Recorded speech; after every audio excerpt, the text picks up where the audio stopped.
Good morning and welcome to the Forum at St. Bart's. My name is Peter Thompson. I serve as the Associate Rector for Formation and Liturgy here.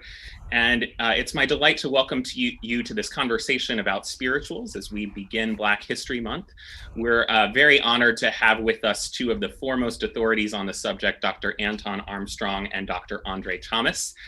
Dr. Armstrong is the Tosdale Professor of Music at St. Olaf College in Northfield, Minnesota, and the conductor of the world-famous St. Olaf Choir. Dr. Thomas recently retired from teaching at Florida State University and currently serves as visiting professor of choral conducting at the Yale Institute of Sacred Music. He is also a prolific composer and arranger and is the author of Way Over in Beulah Land, Understanding and Performing the Negro Spiritual. Thank you both for being with us today. It's a great honor to have you here. You're welcome. Good morning, sir. Yeah, it's our pleasure to be with you. So let's start with the basics. Can you define the spiritual and talk about what a spiritual is and what a spiritual isn't? Well, I guess I'll go first on that one. What is the spiritual, and how is it different from other forms of Black music like gospel music, etc.? The spiritual is unique in that it is a piece of music formed from a sociological situation of slavery, and from slavery comes the idea of the spiritual. It is often written that Dvorak asked when they brought him to the United States to find America's voice. And he met Harry T. Burleigh, and Burleigh, of course, introduced him to the sounds of what the spiritual was. And he actually, I think, heard the Fisk Jubilee Singers, and his response was, this was America's voice. So how does it become America's voice? White itinerant preachers would go to the plantations and they would preach. And they were there to do a job. You know, their job was to give the slaves religion, and that would make them docile and more receptive to slavery. And so when they came to preach, they brought with them their Southern hymnody. And of course, we heard the idea of that Southern hymnody, and it began to blend with our African traditions. And they preach from the Old Testament, they preach from the New Testament, and not terribly bright. I mean, you don't go in and start preaching to a group of enslaved people about Moses. And of course, we heard Moses, and our first response to that was, oh yeah. And somebody who we don't know who that person was heard that sermon about Moses and made up a song and said, go down Moses, and that was born. And you can name hundreds of other Old Testament characters that we heard and we made songs from. But they like to preach to us from the New Testament. And the unfortunate thing is that they would preach the passages that slaves be obedient to your masters, you know, especially those things written by Paul. And of course, my ancestors heard that, and we decided Paul did not get his own song. He does not rate like Moses.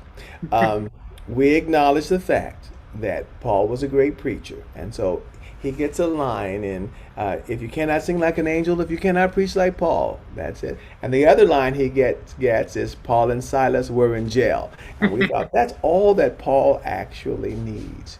And so it is from this music that is birthed from that tradition. And it's really funny because sometimes what man intends for evil, God can use for good.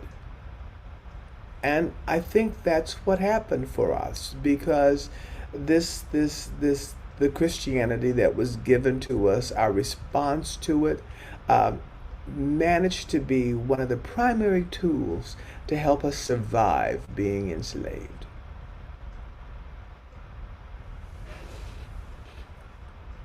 Encapsulation right there.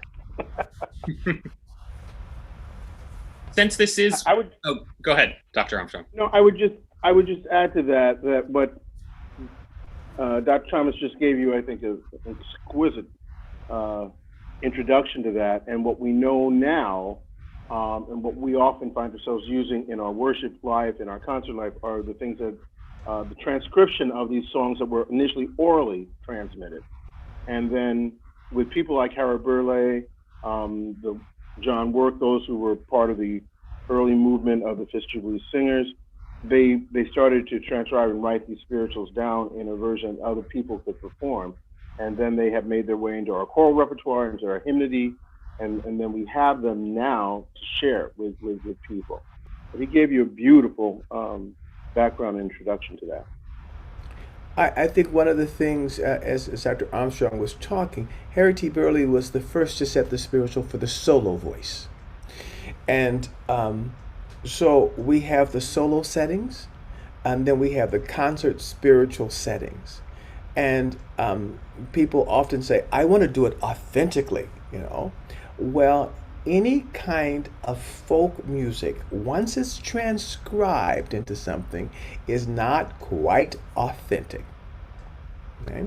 So that was not quite the point. And many of our arrangers were able to take the spiritual because they couldn't get other things published. They could get that published, and they poured very Western compositional elements as they composed and arranged these pieces into the concert version. That does not make them less. That just makes them concert versions of those pieces. Do you want to talk a little bit about the relationship between spirituals and gospel music as gospel music evolves? Well, we got to talk about the Great Migration. After emancipation, as slaves began to move north. And I like to divide the spiritual into categories based on text. Old Testament, New Testament, and then personal expression. And what I mean by personal expression, if I say, swing low, sweet chariot, coming for to carry me home. Swing low, sweet chariot, coming for to carry me home. I looked over Jordan. What did I see? A band of angels coming after me. And we have more than that. I mean, you know, steal away home. I ain't got long to stay here. All those that lead us in a direction in two ways. In the secular way, it leads us toward jazz, okay, and the blues, basically. And in a religious way, it leads us to the other form called gospel music. Gospel music means spreading the good news, okay? So who were some of those people that were integral in that? Well, they took that personal expression, and you had things like, well, I'm not going to grab my keyboard and play for you in a second, but gospel music with a lyric like, I got a telephone in my bosom, and I can ring it up from my heart. Call him up, tell him what you want. All right. And so it was personal, okay? Not universal praise as often happens with hymns. It was personal. And one of the people who was a blues singer and lost wife and children, after that turned more inwardly to God and wrote a piece called Precious Lord, Take My Hand. And if you listen to those words, Precious Lord, take my hand, lead me on, let me stand. I am tired, I am weak, I am worn. Okay? So what does distinguish the difference between the spiritual and that? The spiritual, we have no author, we have no composer, we have no idea who that was. It is indeed folk music. In gospel music, we know the composer. We know who that person is. And gospel music, is it influenced by the other musics around it? Okay. It hasn't been all that long. Of course, you know, decades are now becoming years for me since Thomas Dorsey died. But I would imagine if Thomas Dorsey heard Kirk Franklin and all the people now, he'd go, that really? You know? And it reflects, the music of the time. And it goes in genres too. You have that sort of swing bass kind of thing that goes on. That's reminiscent of ragtime in the early years. And as that developed, then the choir movement came in with James Cleveland, and then it goes on, and ninths and 13ths and 11ths started coming into gospel music, and that's that sort of jazz, and it's young people, and now it's I look at some of their music and I go, that's Sputnik music. But yeah, that's what gospel does. But to the spiritual, that's different. Now, often you'll have arrangers of the spiritual that will arrange the spiritual tune in a gospel form, gospel manner, uh, using that harmonic language, using those kinds of accompaniments, all of those kinds of things. Does I that? often say that when you get the spirituals are done like that, I'd say they're in gospel clothing, because you maybe have the essence of the tune, but they're garbed in something else. And to come back even more, just the point that Dr. Thomas made about the northern migration, this comes out, the spirituals come out of the experience of slaves in the field. This is the urban church. This is a reflection of the urban church and where people found themselves as they came to St. Louis, as they came to Chicago, as they came to Harlem, as they found themselves in a new environment, often not with the resources or the hope that they thought they would have when they moved north, and still find themselves maybe even in more desperate terms, and reflecting that personal anxiety, that personal aspiration, but it comes out of the urban church in that situation. I wonder if you can both talk about your personal relationship to the spiritual and how your understanding of the spiritual has evolved over the length of your careers. I'm going to let my colleague go first because I tend to go first often, and sometimes I talk too long. So, Dr. Armstrong? He's the elder of the two of us. You knew I was going to say that. So he always brings great wisdom. Well, for me, I'm actually, and it's a different, our lives have come together in some ways, but we've come from different points. Because I grew up in New York, was born not too far from your church, but grew up on Long Island. But I grew up as a Lutheran, and we didn't do a great deal of gospel music. I was in a multicultural church, but we did more spirituals, and that was my entry point into that. And so as I came to understand that, it was through singing, sometimes in the choir, sometimes with family members who had experience. We had some very dear family members who were third and fourth generation graduates of Spelman College, and I remember Mrs. Dahl sharing and sharing this music with me, singing it in choirs as I grew up. Dr. Thomas and I have been friends now 43 years. We met each other when we were doing graduate work at the University of Illinois. And so in many ways, some of my real first exposure, I had heard gospel. My parents had recordings of Mahalia Jackson. They had recordings of gospel music. But in terms of singing it myself, it really wasn't until I came to the University of Illinois, and André and I were part of the premiere of a work called The Gospel Mass by Robert Ray in the fall of 1978. And part of that was also singing with the gospel choir. And as I did that work, and that world started to open for me. And I have to give great credit to Dr. Thomas for opening that world to me. Okay? I had listened to Walter Hawkins, I had listened to James Cleveland, but that experience, and then going into that is how I got into the world of gospel. But the spirituals were still the home that I knew and I had sort of a split heritage in that my parents were from the Caribbean. So in our home, we listened to a lot of Caribbean. My brothers listened more to R&B. But when I knew mother was in a good mood was when I'd hear the Mahalia recordings on a Sunday morning. Okay. And then recordings of the great Black singers who were singing the concert spirituals.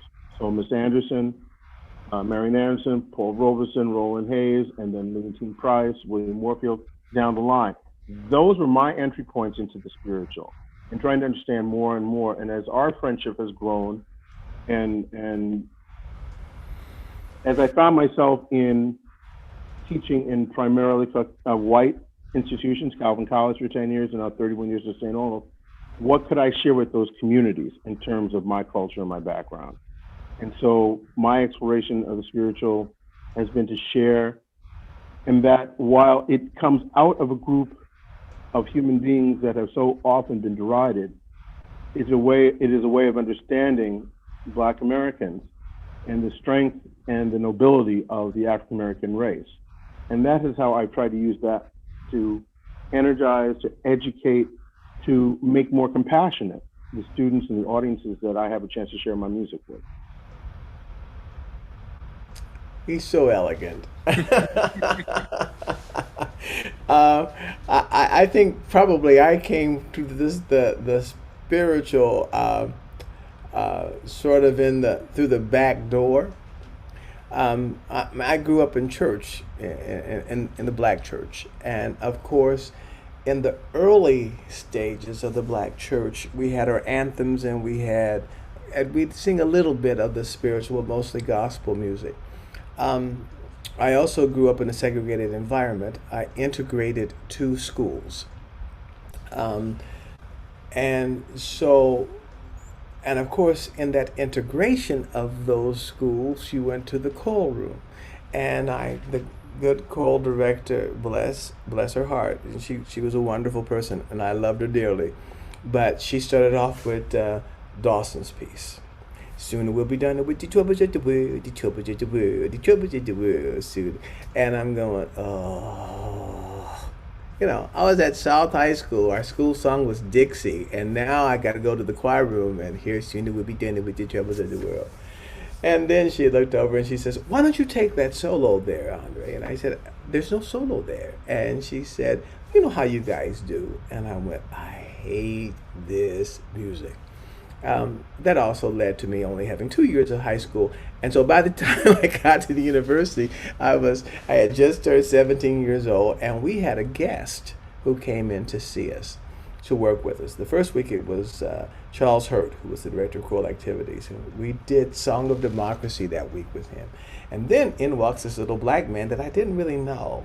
And we were singing his music, but he was an incredible teacher.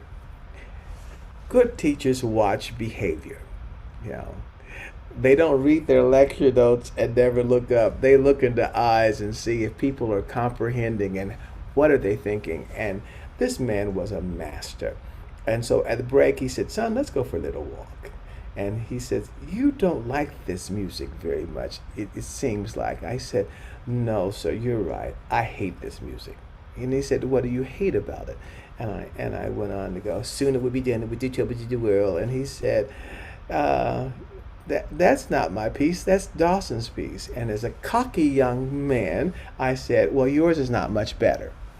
And I cannot believe that. I said that to a man that I hold very close to God. And his name was Jester Harrison. And he explained to me about, he said, it's the dialect, isn't it? I said, I thought this music was invented by white people to make fun of Black people. And I know that, you know, at my home, my mother had worked, she was a coach cleaner, she cleaned buses, and education was very important. And boy, were we going to finish those words, you know.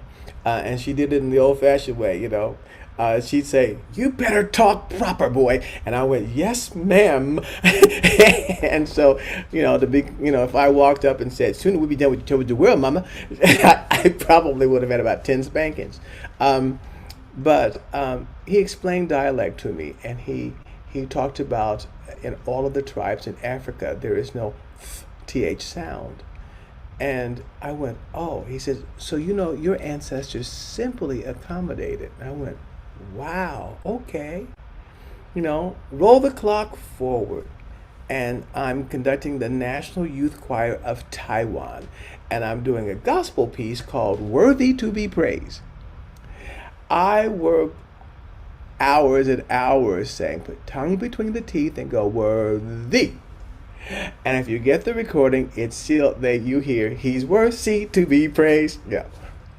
So Chinese don't have the TH. Okay. What about the Germans who so dominated Western art music? They don't have a TH either, you know? And so he took a young man who was slightly embarrassed about the music of his heritage and turned it into probably one of his life's work. And I will forever thank Mr. Harrison. There's a picture out on my hallway with the two of us in that National ACDA decided to honor him. And when they honored him, they asked me to lead the conference in Poor Man Lazarus. And so we had a few moments together to talk, you know. I said, "Do you remember Friends University?" He said, "You that boy?" I said, "Yes, sir, I'm that boy."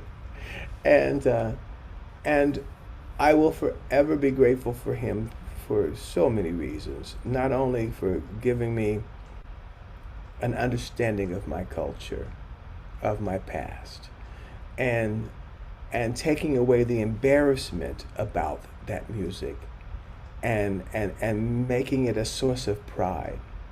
And that's why I tell any of my students, if you do multicultural music from another culture than typical Western art music, then you must understand first the culture and then the music. Because if you don't understand the culture and you haven't spent your time to really understand how the music works and how the music is used, you're doing a disservice, because there's going to be some kids sitting there in that room feeling embarrassed by what you're doing because you don't know. And I don't think people do that just simply because they don't value it. They just don't know. And that's why we've both been working so hard to say, you need to, understand performance practice of this music as well as you understand the performance practice of William Byrd or J.S. Bach or any of the others. And so when a student from outside that culture should feel enhanced from that experience, and then a student not from that culture should feel an appreciation for that music and that culture. And if we have indeed done that, we have done the greatest service we can do. And it's amazing. I was going to just say, I think both of you, he does talk a lot, but he's a real smart man.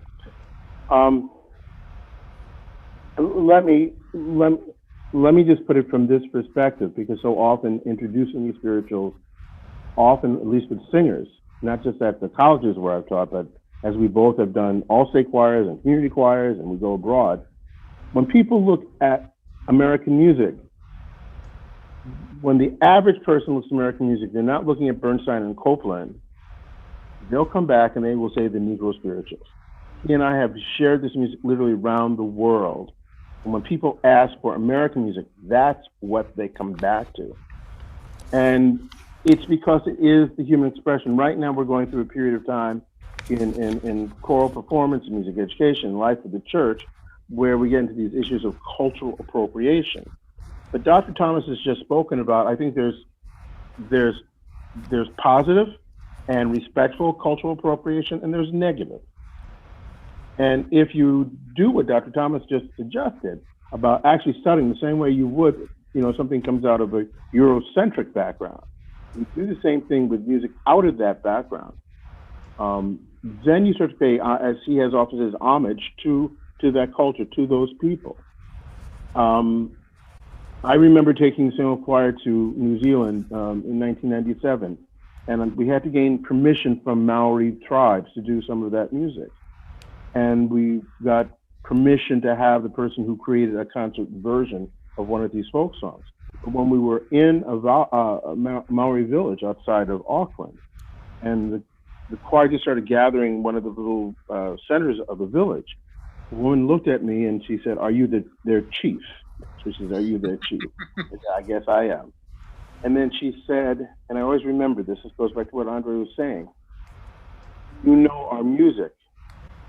You know our hearts and souls."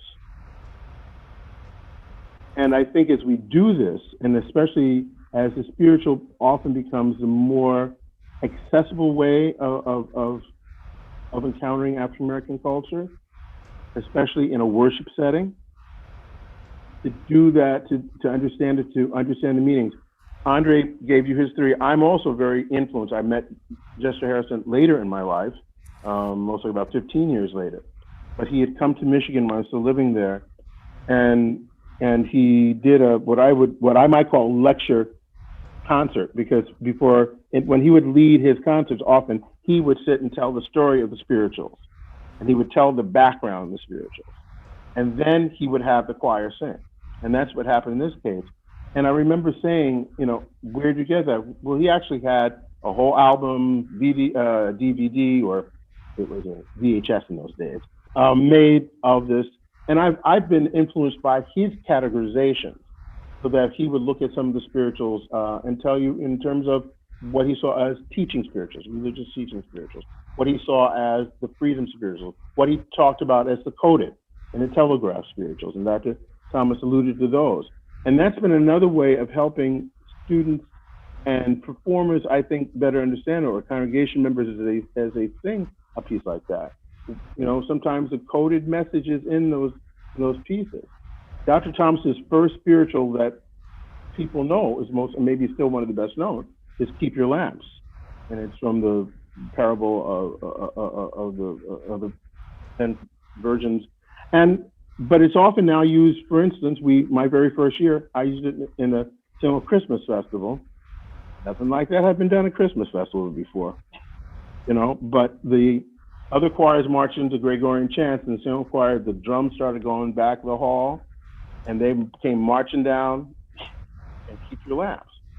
It's a wonderful one for Advent. And Dr. Thomas's book, Way Over in Beulah Land, gives so much background in terms of performance practice.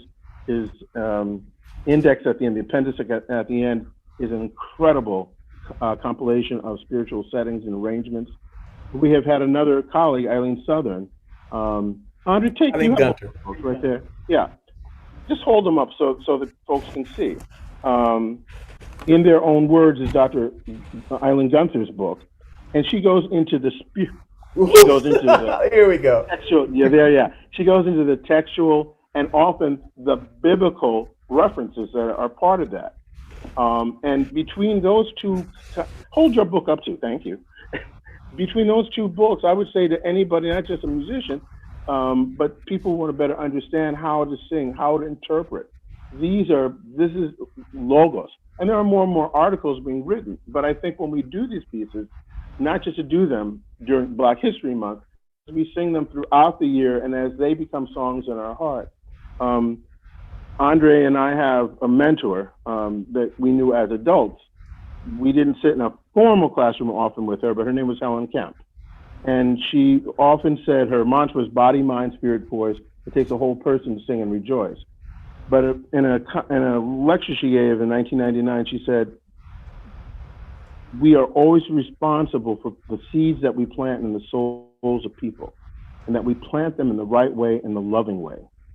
And I think as we sing these songs, as we share respect, I think these are songs that need to be sung by everyone.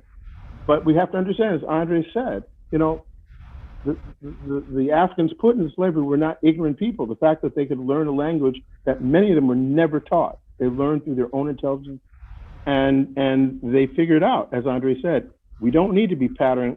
Paul is not our hero. Moses, Joshua, those are our heroes. Jesus. Can't forget Jesus. And Jesus. I started with the Old Testament, man. I'm starting with the Old Testament. But, eventually, right on King Jesus, no man cannot hinder this. So as you look at those songs, I want to come back to how they have relevance. Why do these songs in the 21st century with non-Black people, Black people with non-Black people? Because they contain the essence of human experiences. We all have points of joy. We all have points of pain. And yet, these people didn't stick needles up their arms. They didn't get themselves drunk. They persevered with the faith in a God who would be with them. My soul's been anchored in the Lord. And I think the idea of appropriation, I think we need to go back to how these songs were formed. And as I said, itinerant preachers brought with them their Southern hymnody. Now, the first publication of these was in a hymnal by a man by the name of Richard Allen. Richard Allen was the founder of the African Methodist Episcopal Church. And so when you look at that very first collection hymnal that he put together, and you have these spirituals, they look very much like hymns. Okay, and that, you know, that first of all says to us immediately, that's why it's America's song. That's why it's the song of America. It combines everything from that Southern white tradition of gospel hymnody with Africanisms, you know, and so that blending really makes it African American. That hymnal was printed in 1801. So we're talking even the beginning of our country when that hymnal was created, you know. And I think that if we think in those terms, you know, then Peter, it's your music. that I will never forget. Anton and I both have done this festival called the Zemira in Jerusalem, and we have these choirs, and so we were in the hall, and the hall is packed, you know, and I had just finished my section with my choir, which was predominantly spirituals and gospels, sung by Jews all over the world that had come to Jerusalem for that at Hebrew University. And then they said, André, go back out and do something with the audience. Like, really, like, we want you to do something with the audience. And I thought, you know, and under pressure, you forget exactly where you are. And so I looked at the audience and I said, I'm going to say this. And all you have to say back to me is amen. And I went, see the little baby, and they went, amen. You know, we finished, and they were just singing. And I thought, ooh, I just had them sing the spiritual about Jesus, you know. But I thought, hey, that can't be any worse than all the little places they took me to where supposedly Jesus walked or wherever during that part. And so I would say, yes, it is the world has adopted it because they knew it. They knew it. So I worry that we become so paranoid about this that we lose one of our greatest traditions. You know, I want to go back to that expression. Yeah, I went to do the Zimria after André did, and so they asked me to do a whole program of spirituals as well. So I did. I thought, all right, this is primarily the first time I was over there. It was with Hallel. So this first experience was with actually just all Israeli choral directors. So I did a whole program of, I said, African American spirituals from the Hebrew Bible. Except they didn't one setting. They ordered the wrong piece. And I'm in there, and we're doing all these things. And as André said, they take you to where in the Holy Land where you've grown up thinking. They say, well, we think this is what happened here and what happened here. I mean, I was a little bit disappointed when I finally saw the Jordan River, and it was a little creek. Little creek. And I've been singing, you know, Deep River, my home is over. And I keep going, this is a little creek. Or when I went to what I thought was the Sea of Galilee, and they said, it's a little lake. Why do you all people call this Sea of Galilee? But we sang this piece, and we were singing all these spirituals, and then the one came in with Jesus, and I kept apologizing. And this lovely little Israeli woman says, you stop apologizing. He was a good little Jewish boy. We loved him too. And we are glad your people loved him too. So you go through these songs, but it was the second time when I went over, and that was the time I did Zimria. And the time I did, we had over 1,000 singers in about 7 different choirs. And I had a choir that was made up of Israelis sitting next to German university students with singers from Argentina, Black Youth Choir from Chicago, choir from Greece. But I can remember us doing Moses Hogan, Walk Together Children, and that German university student holding the hand of that Israeli woman. Who's to know if that German university's parent or grandparent maybe kill some of those Jews. But they could walk together, and it was the spiritual that brought that unity. It was the spiritual that made them one people. And that's what these songs do throughout the world. They unify. They bring us together as one people. We have a few minutes for questions. If you would like to send them in to my email address, which is pthompson@stbarts.org, pthompson@stbarts.org, or you can also put them in the live chat on YouTube or the comments on Facebook. We have a few questions already. One question asks about the influence of spirituals on classical music, specifically mentioning Harry T. Burleigh and the New World Symphony. Do you want to address that at all? Well, that's easy. Well, Harry T. Burleigh Dvorak was influenced by Harry T. Burleigh, and so that's where that begins to come. Also, from our own composers, often the spiritual is used because it.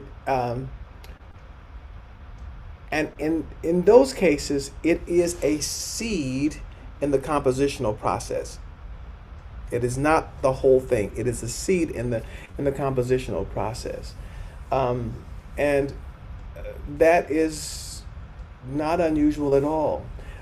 People, its influence is just continuous. It stayed in our music all the way through, even with. It just had its revival, which is really interesting because it had its revival. The Afro-American Symphony, the seeds, the germ motives for those movements often are coming out of spirituals. And Florence Price was like that, and those who wrote in these larger, even non-vocal forms, used the spiritual as motivic material for how they built their symphonies and their larger works. What people probably don't know is the Gershwin's involvement in that and trying to understand, what happens in South Carolina. Who can we bring in to direct that choir? And so they went to a woman who was from my birth state. Her name is Eva Jesse. And Eva Jesse was the choir director on that first performance of Porgy and Bess. And she would talk back and forth with, this doesn't quite work for us, And it's the first part of collaboration. It's what we hope the Republicans and the Democrats will do, is collaborate. And from that collaboration came a product that I think both sides of people embrace. And I think in all forms of classical music, when it is utilized, I think what I get resentful about is when people do things like, I'm trying to think, what was the piece? Plenty Good Room. And it's published, and it says, words and music by blank blank. Okay? Blank blank has blonde hair, blue eyes, okay, and white skin. Now, that person arranged it, okay, but the words and music aren't his. The words and music come from my ancestors that created it. And you will find that with all folk music, you're going to have hundreds of variants. Okay, I just did a setting of John Henry for Ohio. Do you know there are like 50 something verses to John Henry and variants, and and one begins to pick and choose. And how does that happen with folk music that they become the experience? You got to remember that when Eileen talks about, in their own words, and I have another student, Felissa Barber, who her dissertation deals with the spiritual and particularly the diction. She listened to all the cylinders that were at the Smithsonian, to go through and transcribe all those things to see about the language. But, I'm a slave in Virginia, and then I'm sold to Louisiana. to a plantation in Louisiana. When I leave Virginia, I bring my song. It gets versionized with the people, and that's why you have so many of those variants. You know. Plus, improvisation was part innate of our being. We have a question too about the use of instruments in the performance of spirituals. You want to speak to that at all?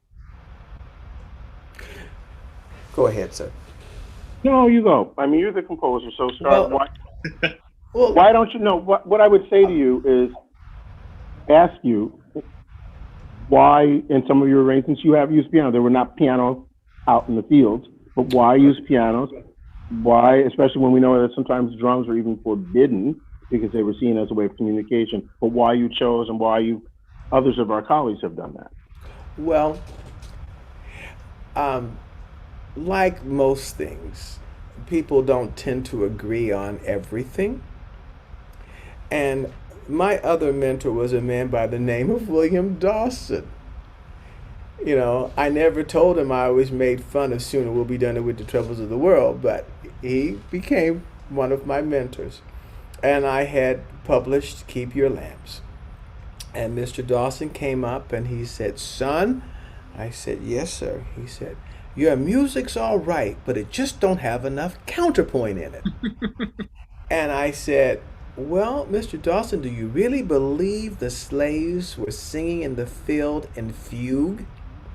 And his response to me was, "Don't matter." Okay?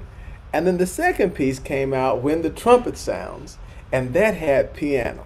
"Son, you know, you use that piano." And I said, "Yes, sir, I sure did." He says, "Are you going to talk to me about the slaves in the field?" I said, "I'm not, because if they can sing in fugue, they can sing with the piano." So I guess what I say often is that you need to look at the arrangement and what the arranger is attempting to do.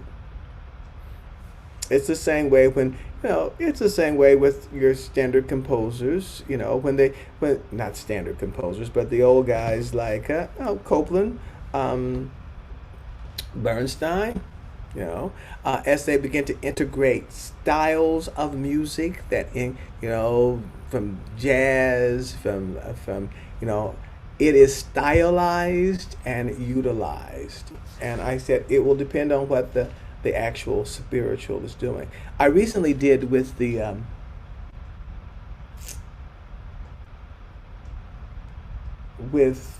Yale Camerata a wonderful piece called Ballad of the Brown King, Margaret Bonds, and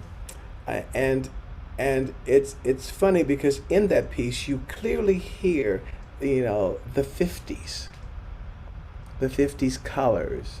And that's what sometimes happens with the arrangements of the spiritual.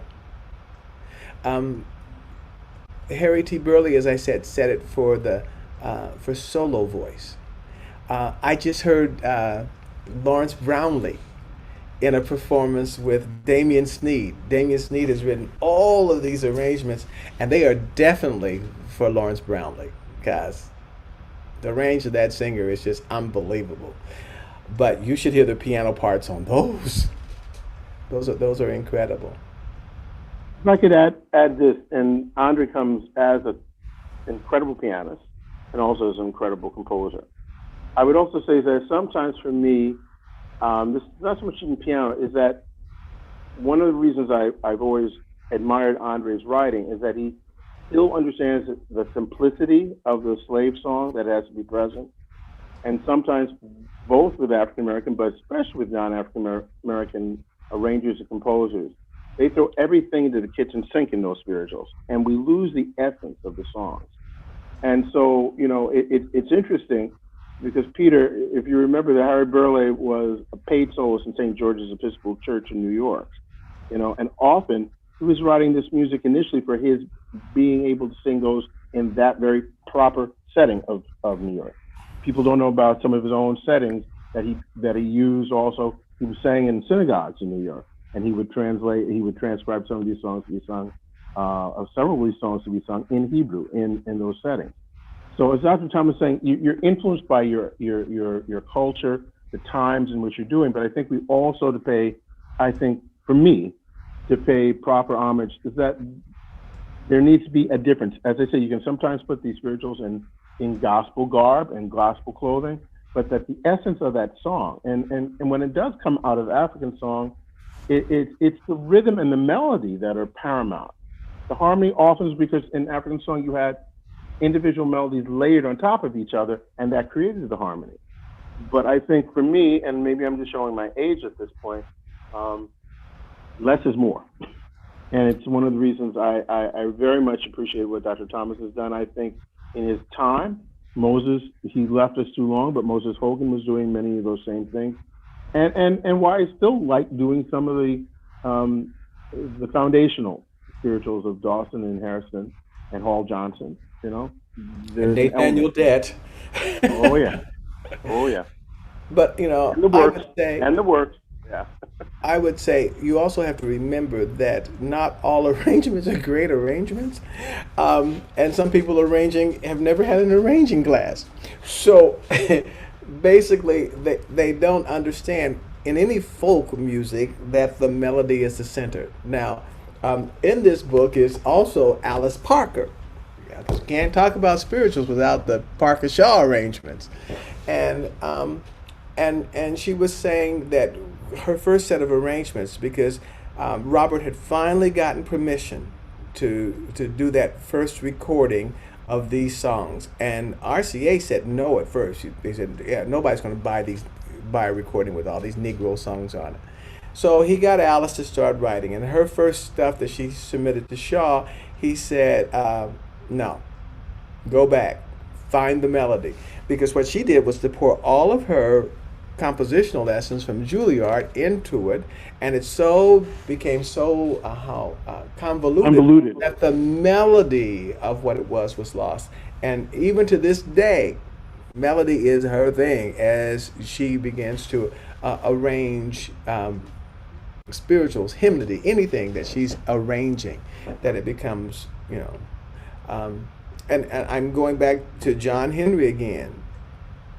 John Henry was. That has to be in there. I mean, it just can't be disguised. A still driving man. I mean, the ear picks up that melody. And that's why that's important. So we have to end, unfortunately, very soon. I wonder, as we end, if you all might share any thoughts you have about the role spirituals have played in movements for racial justice and can continue to play today. They certainly were if you just go back and look at that 1963 March on Washington, and they were being sung from every corner of that program. You had Marian Anderson at one point singing, but you also had Joan Baez and Pete Seeger singing these songs, You had all aspects. I remember friends telling me as they did some of the Freedom Riders, and they would pray. They said before they went out, and they could hear dogs barking. They knew there'd be police out there ready to hose them down and beat them.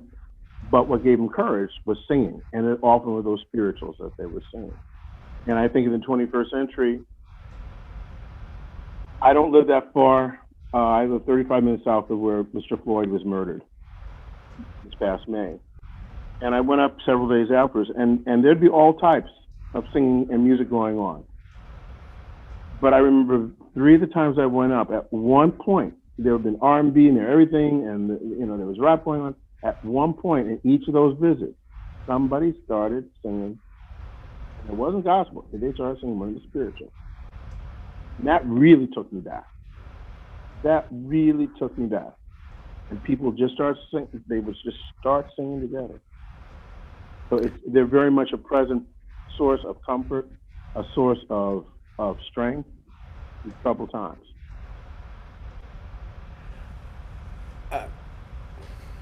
He said it great. I will never forget being in Ghana during the African Choral Festival, and they took me to the castle because they wanted me to see this castle. And the choirs came from all over the Ivory Coast, from Senegal, Benin, all the way down to Ghana, etc. And what the White Castle was a place built by the Portuguese. It's beautiful, like castle. And then up above is where the overseer sang. But as you go through the gate to the square, you see the places for the men to be held, women to be held, children to be held, and the gate that says "Point of No Return." You go down that gate, and there's the Atlantic Ocean. There is nothing else. And I remember the minute that I got inside the gate, the choir from Benin, and I still have this recording. I think by that time I could record it a little bit. Um, when my foot hit the ground, they started singing, oh, freedom. And I will never forget how I felt on the inside. And here is Benin. Benin's language is their native language as well as French. Not English, but in perfect English, they sang, "Oh, freedom." That message will always be important because we will be singing, "Oh, freedom," forever until this world is emancipated from those things, whether or not it's social justice, whether or not it's trafficking. All that stuff has to stop. All that stuff has to be there, and there has to be the music that says no, no more. Well, we have to leave it there. It's been an extraordinary honor to have you both with us virtually. Thank you for taking the time out of your Sunday to be with us. We very much appreciate it. Thanks for inviting us. Thank you and blessings on your work. Thank you all for watching. Please join us for worship at 11 a.m.